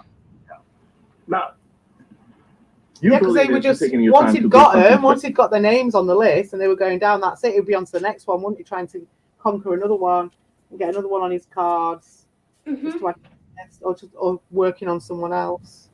They wouldn't have even mattered. It wouldn't even occur to him about those people anymore. For your customers, I never really thought this was, this submarine I built specifically to take passengers and for this exact location. But when I started building a submarine, I was following through on a dream that I had that I got when I was 9 and started building at 15. And I did not know that it was going to turn into a business. And even when I was trying to turn it into a business, I wasn't even sure what that was going to look like. Whereas he went through with it really fast. I thought even science, filmmaking. You are. Whereas Stockton went through with it super fast. This guy's been working on this all his life. Yeah, because it's his passion project. Yeah. He hasn't just gone right and building a submersible and going to the Titanic. He's been doing it all his life. Yeah, he'd done lots of various different things, hadn't he, before he got into doing this submersible business? Because he wanted to be an astronaut and all that stuff. Yeah. So I suppose I don't know how long this Dr. Rush had been interested in it or doing it. I don't know. He had been interested in it in a while, but the fact that he rushed it down and was trying to profit from it. Yeah. Oh yeah, definitely. It's not the same thing as just having a passion and doing it yourself. Exactly. You can. It's the difference is just in spades, isn't it? You can just see it miles off. This is how it's supposed to look. And when you're in the cull, you don't see how it's not supposed to look like how that was or sound like that sounded. And how the fuck?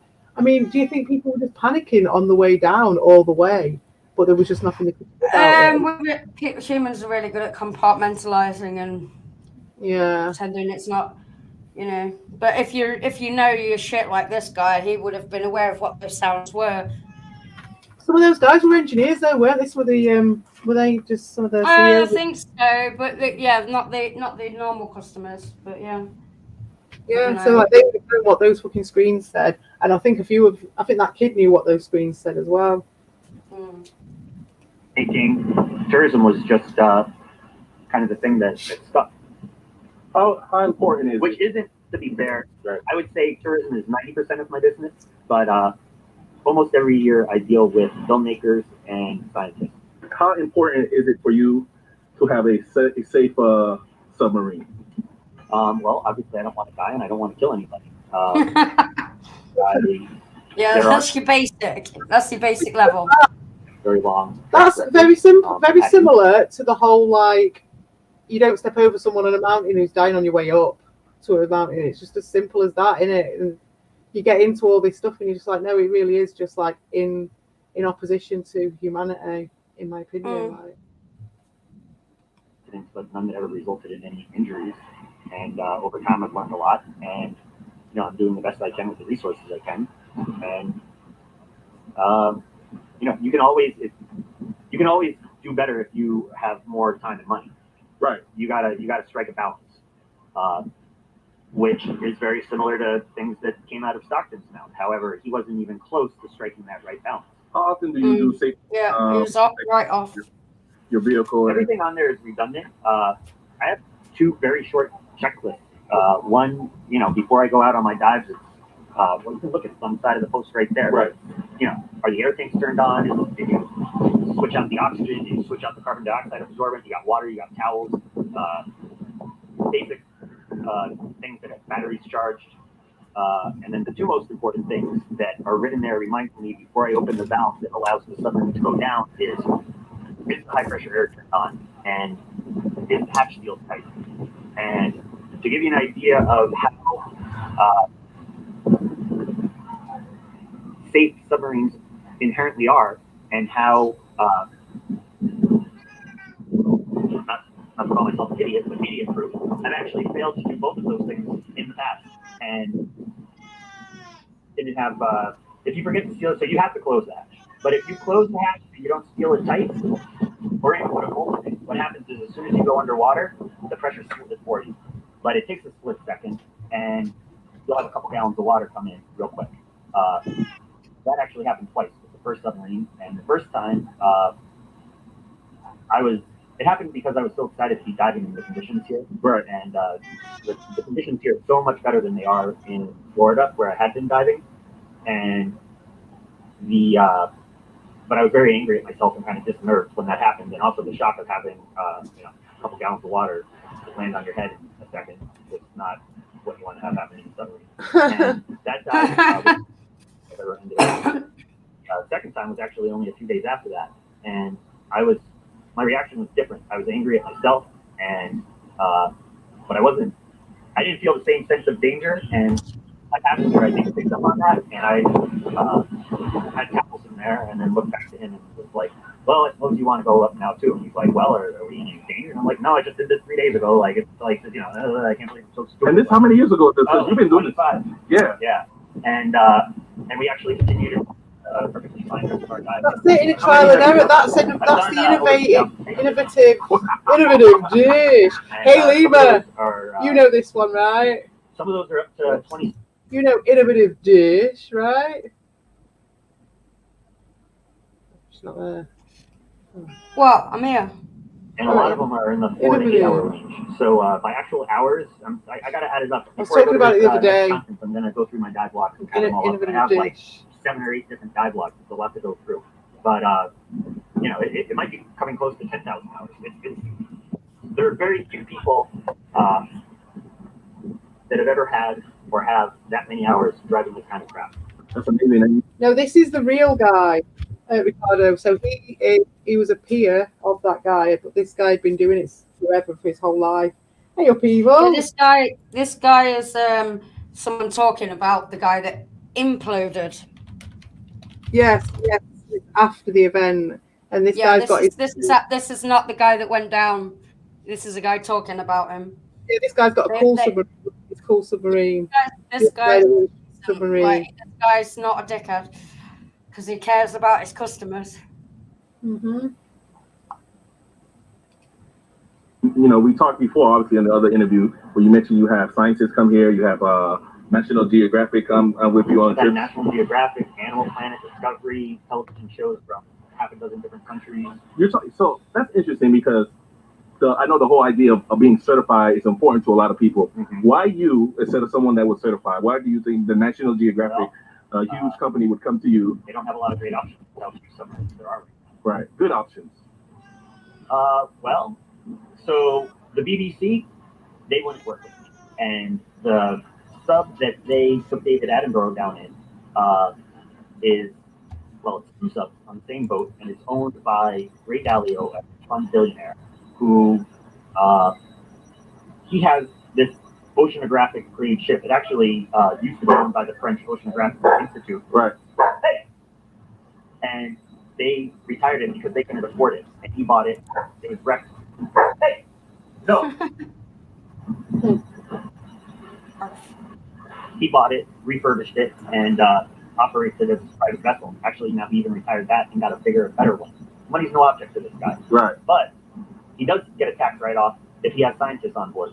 So he's actually helping destroy what's little left of publicly funded manned submersible activity, because scientists basically have an option of going on boats that are struggling to survive and have Spartan accommodations, or this billionaire's insane yacht with catered food, hot tubs, and private cabins. That's interesting you mentioned that, because I swore I saw a comment from James Cameron, the one who created the movie, directed the movie Titanic. James Cameron has had a lot to say about this whole incident, right? And I agree with everything that James Cameron has said. James Cameron, besides being very wealthy from making some of the biggest movies, including the biggest movies ever, he was so financially savvy that when he built his submersible to go to the bottom of the Marianas Trench, he actually got paid for it because he was partially sponsored by Rolex. He was partially sponsored by National Geographic and made a television special with them. And then he used 30 seconds of footage from his expedition in his Avatar movie, and then could write off the whole thing as an expense for making his movie. Yeah, so Ricardo, what I was comparing him to earlier was the other guys like Tommy Tallarico, and there's so many similarities. There's just loads. If you just look at some, I'm going to explore it in more detail in the future, but there are just that, it's just that same mindset, that same, this is the image of the sea, I swear to God. And then this guy reminded me a little bit, and it was just at the same time that I watched this as all that Bashbox stuff started happening, and I talked to Messiah, didn't we, on that crunch, and he was saying about how the guy who made it was like from this like totally normal neighborhood and had started it for himself and built it up himself from scratch. And this guy here, with the guy with the lovely fetching pink t-shirt, he has a Captain Carl as well. This guy's called Captain Carl, legitly called Captain Carl, and he was 14, and you can tell it's like a whole love thing, a labour of love. So that's where And I'm going to harp on these similarities forever and ever because it's just fascinating how there's so many similarities between Tommy Tallarico and like Stockton Rush. They look like the same person. Yeah, they look similar. They do look similar. I really need to put that hat on him because it'll just look like him. It's uncanny, the similarities. They're putting the logos on the NASA and the Boeing and all that. It's absolutely mental. It's just generic white dude, though, isn't it? What, sorry? Generic white dude. Generic white dude. Well, yeah, but I don't know. There's something about his face. It's like when they're trying to sell you something. It's like generic white dude that you really wouldn't buy a used car from at all, ever, or leave your dog with or anything. I'd leave my dogs with this guy. He's got dogs. This guy? Oh, yeah, this guy's fine. Like, he's normal. But, like, what I'm saying is, like, that Stockton Rush, when you see a picture of him and you see... No. Oh, look, you won't leave your dog with him. No way. I wouldn't. Up in their eyes or in their brow or something. There's something about eyebrows that I've heard about with Narcissist as well. Respect for it. Okay. Like, if you have an opportunity to do all that and have it be a tax write-off and a expense and get sponsorship, you're killing it. Right. But that's the level of innovative thinking and deep pockets and connections that is in, so when guys are like, wow, you got to verify, that's great. You pull off a financial arrangement like that. That's not the majority of the world. So what do you say to like a billionaire who says, hey, these submarines are built with billions of dollars, millions of dollars, yeah, to small business, people who want to create and innovate like you? The deep sea, which let's just define the deep sea as where light cuts out, which is roughly 1,800 feet. By volume, that is the largest living space on our planet. Even though you see a lot of air above us, most birds or insects are not going to leave the ground by more than 500 to 1,000 feet. It's getting cold and windy, and they don't want to go up there. However, the ocean, the average depth is 14,000 feet, and all of that has life in it. So when you really start doing the math, even though the ocean covers 70% of the planet, in terms of volume of living space, you're well over 95%, which is water so deep it's never seen the sun. This is the majority ecosystem on our whole planet. And there are a few dozen vehicles in the world that have the capability of exploring that with people on board. And the majority are now owned by the super wealthiest toys. And the 15, 20 years ago, it used to be the majority was operated by first world governments for research, and government funding for that research has gone down, and the robot technology has gotten better. A lot of the scientists that I've had down in my sub, they've spent their whole career studying the deep ocean from computer screens and books and videos, and literally getting there personally was cost prohibitive, and I provided them the opportunity to one time see with their own eyes in person what they've spent their whole life studying. That's the situation we're in now. So it's guys like you that are making it possible. Well, there's not really guys like me. That's the thing. Like, me and Stockton were number one and number two subs going into the deep ocean, taking the public for hire that weren't certified. And the other one, there's one submarine in Curacao, or there are a couple submarines in Curacao now. The operation has grown, but they go to 1,000 feet only. And actually, when you get below 600 feet there, the environment is not that. It's more like a muddy bottom and not a lot to see. There's a sub in Cocos Island that has been taking people for years to 1,000 feet, but people in the water, guys. There are a few subs that are taking people to 1,000 feet. There's no other operation that's taking people into the deep. Well, there's a sub now in the Canary Islands that has the capability to go about 2,000 meters, but they are not. They're relatively new, and they are more expensive, and they. We'll see. It is a small business. Small business. It's run actually by somebody who came down here, dove with me. I know him quite well. Right. He's been out there for, I want to say, maybe 2 years, and I don't know how many trips he's done, but he's making a go of it.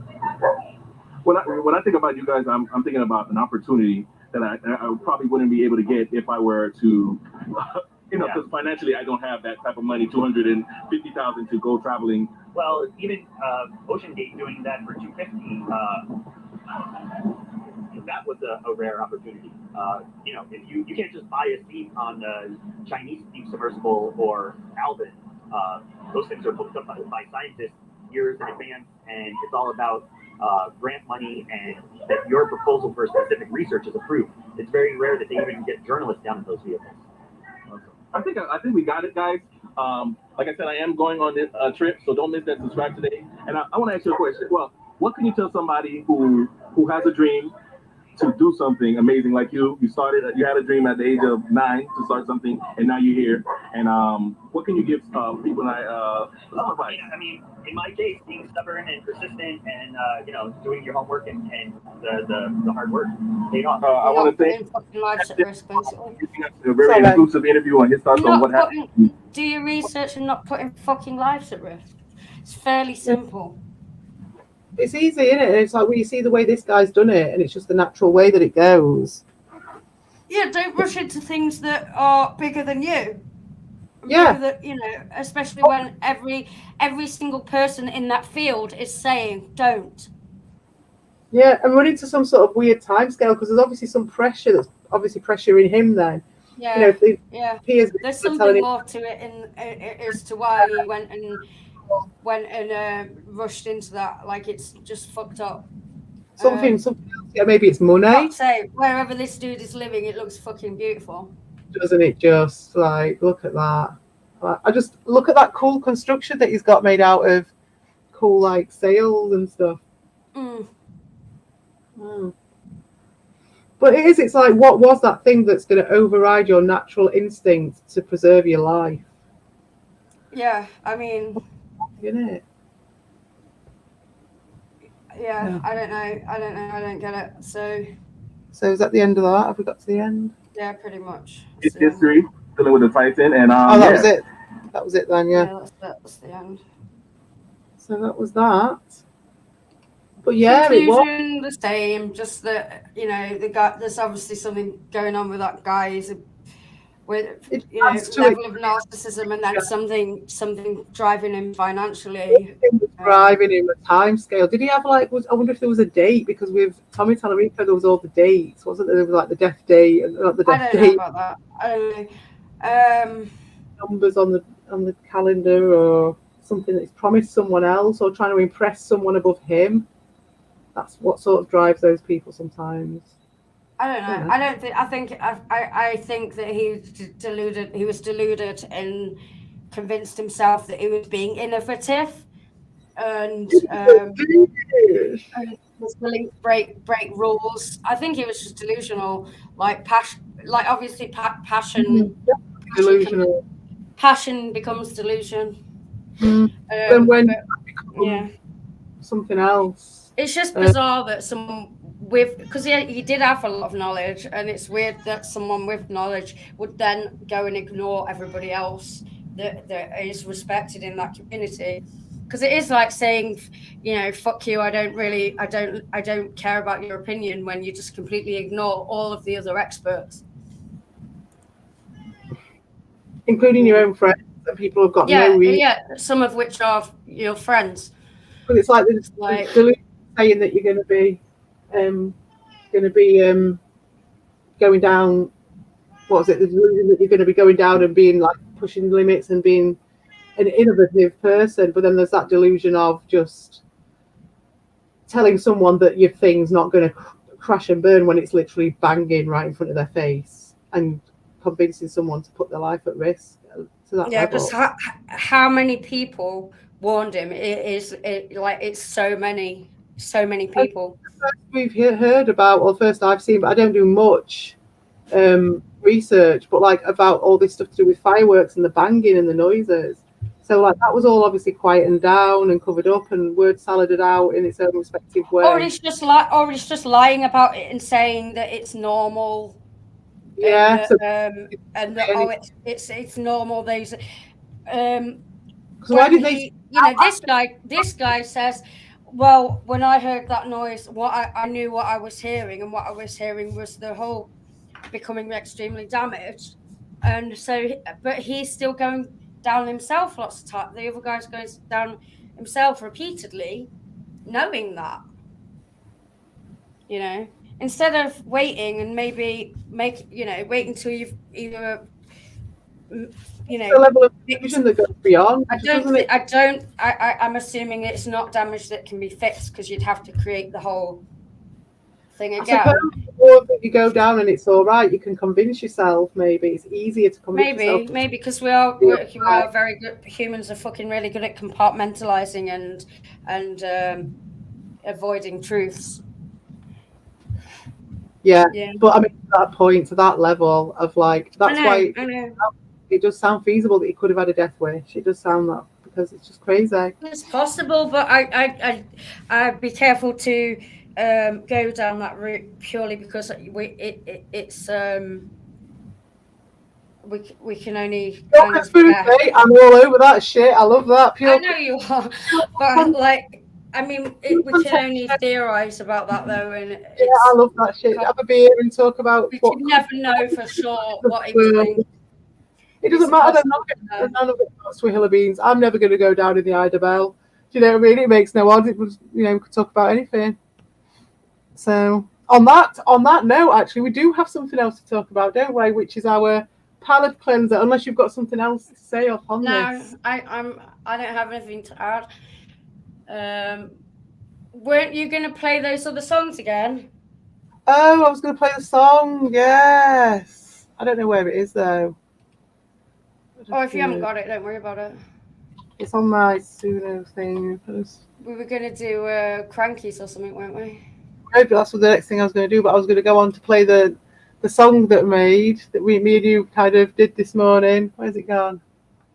That's what I meant. Yeah, it's that one, wasn't it? So you're ready for our amazing song? Come on then. Is it playing? No. All right. I all the time, they reach new heights, but then they go on, claiming it's their right, like climbers conquering Everest. They're on a spree, but at the bottom of the sea, their true colors see. They think they're the kings, and they feel so vast, but beneath the surface, it won't ever last. They build their empire, fueled by vanity, but at the ocean's depth, they'll face calamity. It's an anthem. It is. It's a full-on anthem. Dorshin, fuck off. Bringing your nastiness in. The kingdom crumble. Have that. How sweet the defeat.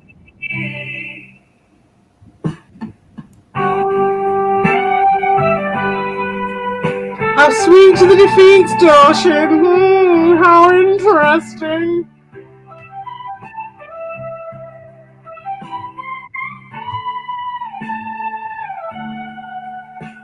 How sweet the defeat.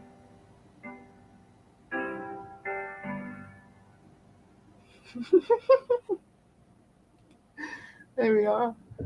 The other song. Oh, the other song was Vix. Yeah, Vix. That one from yesterday, the one that I didn't play earlier. Oh, Victor, there you go.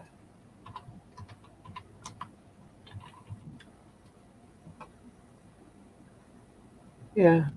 I always put Vic Vega in. It's that one. Right, good. It's right, good. With no fear. He's got that swagger. He's always in gear. A hard-headed, sipping drinks by the bar. The Vega, he's a legend superstar.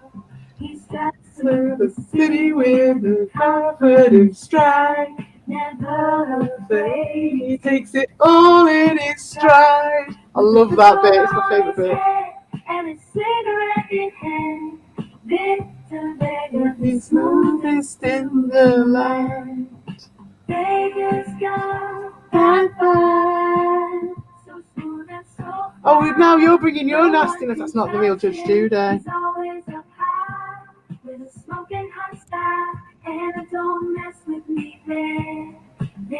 the biggest, the coolest, the sounds, yeah.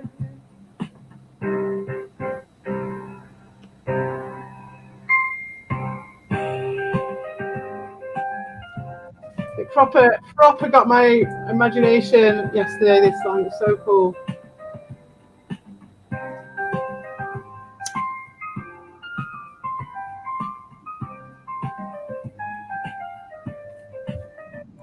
And yeah, that's what we get. Is it Doshin? Is that Doshin then? It's not even Doshin. That is that fake Doshin. Oh right, well I'll ban him then.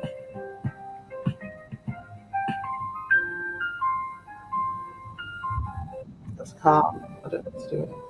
No, took them off. That's how sad they are. Yeah, you're right. The penny's only just dropped. Sorry guys. Penny's only just dropped. That's just fucking complete embellishment. How interesting that they feel. Oh no, it's got onto this. Sweet. Let's have this song. This was the song that got me into all of this. Yeah, okay, right, yeah.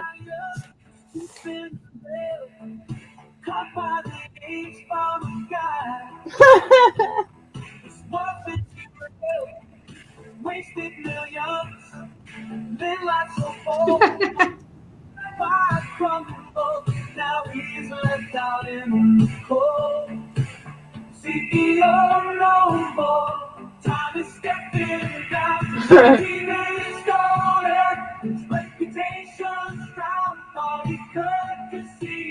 Thought he'd never pay the price. But the truth always finds you when it cuts you like ice. Oh no! Sorry. I was just doing a heart.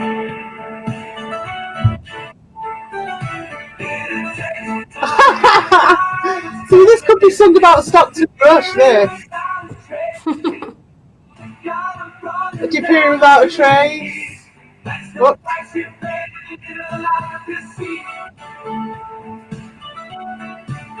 can't believe they trusted a guy who was convicted of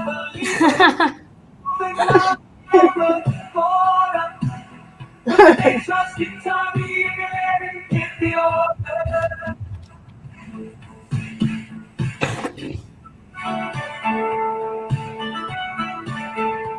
Perspective.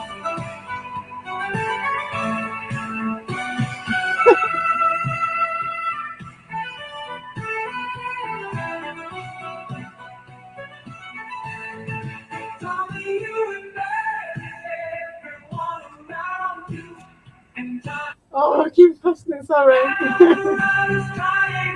Leave it alone.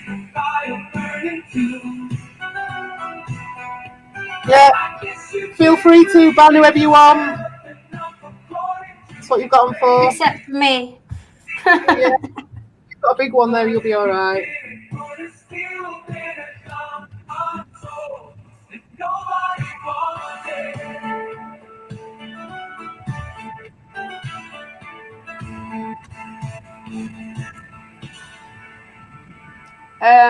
Are we gonna do fucking crankies? Do the crankies now. So as usual, as always, we are going to make you suffer with something horrific from our childhood. UK 80s fucking nightmare fuel. Yeah, this is one that I never liked. I never liked it. Fucking crankies are weird as fuck. Never liked it. It was creepy, but we ended up watching it for some reason. Creepy, weird shit from our childhood. I've actually got my skin crawling actually thinking about it right now, and because you ended up watching it, it was just on because you only had 4 channels and the kids' TV would just be on, and then it'd be like go visit, like if I visit my nana or something, it'd just be on in the corner, and the crankies would be on or something. Yeah. So.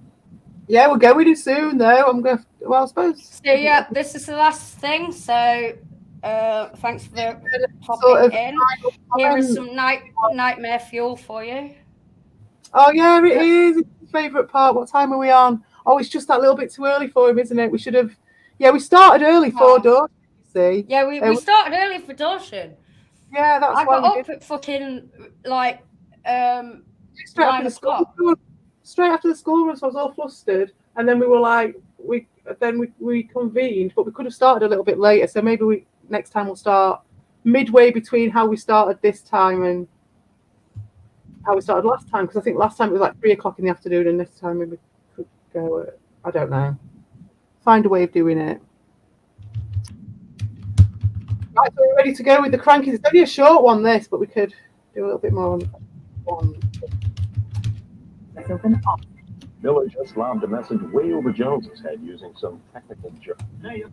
Never mind, the nice hot curry or two. You know, I want to go to Donald McDougall's and I can't work. Oh my god, it's even got a laugh track I didn't even realise. I wonder if they get the Scottish right. Definitely will be. Welcome to Star of India, finest Indian restaurant. Oh my god. Look at this shit, man. Oh my god. We're even going to get done for putting this on. Look at this. Jesus. Oh, should we watch this? I don't know if we should watch this. What are people saying? Do you want to watch the racism?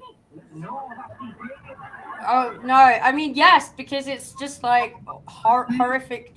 Like this is the fucking 80s. I know what his name will be. My hat and my coat. Oh my god. And she's like, they're still going. Or when I was looking, they were like, up until like not so long back, they were still going. These guys. This is what we grew up. This is the bullshit She's that like we grew up with. 30 or 40-year-old woman or something, pretending to be a schoolboy. Yeah, exactly. And she was married to this guy, wasn't she? Yeah, that's a grown woman there in that outfit. Yeah. Yeah, grown woman. No. He saw that sign that said curry and he went inside. What happened? He told them a wash machine. Look, no jokes at the table. What a weird premise. I Was it know. always the guy with her? Because I can't even remember. I don't remember it. I blocked it out. With her before. I fucking blocked it out. I don't Jimmy, never she's I Jimmy never- Crumpet, number one. He's Indian. Oh god. No. Go away. Oh my god.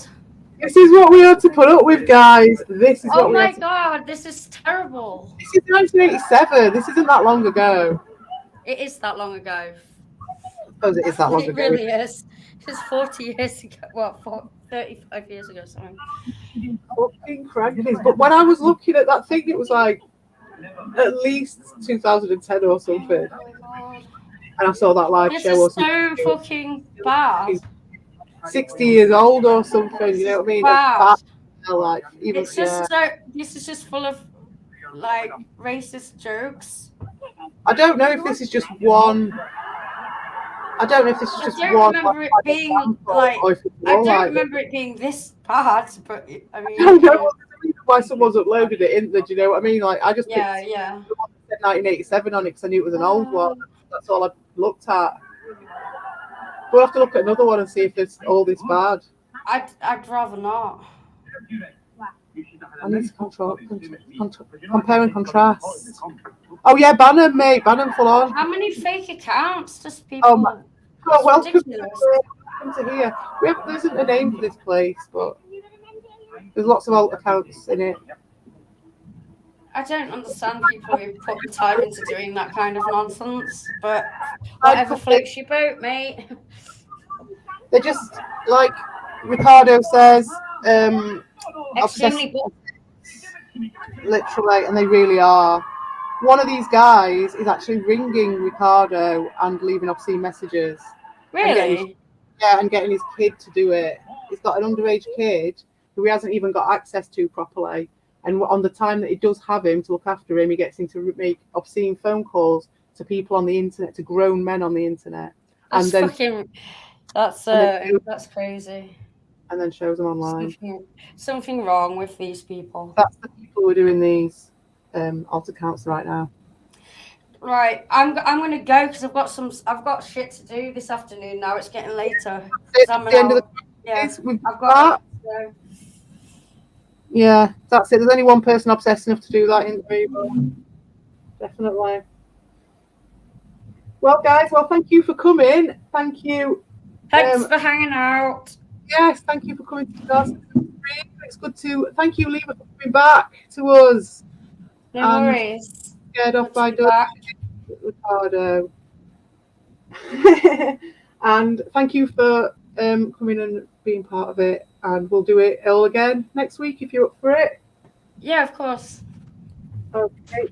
Yeah, there was a fake CPA. I've not seen that one for a while. I think that one was Doshin, wasn't it? Or maybe it was Snakes. I'm not sure. It was a while ago. Did someone make a fake me at one time as well? Yes, there was a fake you quite quickly. I think that might have been Doshin. Yeah. Yeah, there's only one me. Yeah, you'll go pretty quick. Yes, thank you. Thank you for the company. So yes. Oh, see you later, Lima. Thank you. Have a lovely afternoon. Take care, everyone. Bye-bye. Yes, thank you. Nice to see you, YQ Nerd Boy, Ricardo Code, Evil Streams again, Doshin, fakes. You sad bastard. Go and find something else to do. We're going. And Donny Dolphin, hello. Sorry I wasn't big on the chat. We just get into it with this. We just get into it. Luke's Awakening, good points today. It was good. I liked our little discussion with Volt until he started pulling out these like underhanded like stupidity, and that annoyed me a little bit, but it was all right. He did trigger me. He triggered me. Fake Opal Palace, thank you. Volt, nice to see you. Good points, even if I didn't agree with them all entirely. Red Bull never came back, but nice to see you. And I think that's it. So thank you very much, everybody. And hopefully someone else will be streaming in the near future, and I will be around to say hello. Bye.